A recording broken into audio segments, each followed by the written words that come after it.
परिषद अध्यक्षतार दैनिक परिबा बजार प्रत्येक मासर संक्रांति बदल मासर शेष रविवार रे ही बंद करने को निष्पत्ति नियाहला।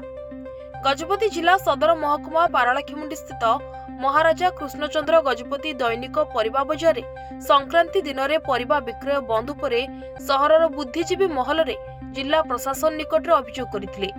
एही अभियोग को भित्ति करी अतिरिक्त जिलापाल फाल्गुनी माझी पारलाखेमुंडी पौर अधिकारी को दायित्व देथिले। एही अभियोगकारी अतिरिक्त जिलापाल सहित आलोचना परे पुनर्बार दैनिक परिबा बजार बंद उपरे अनशन करबा पई आवेदन करथिले।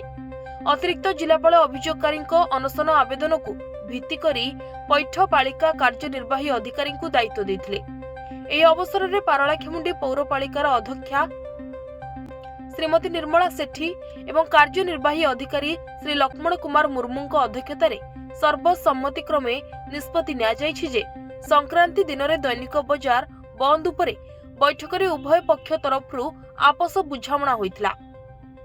एही अवसर में 2 दिन धरी चलीथिबा आलोचना समालोचना रे आज पूर्णछेद पड़िछि।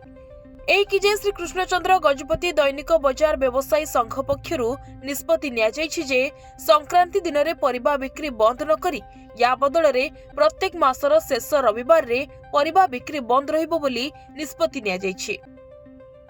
एही निष्पत्ति को समस्ते ग्रहण करथिले। एही विषय रे मध्य पौर परिषद पक्षरु प्रचार करिबा पई निष्पत्ति नियाଯାଇଛି।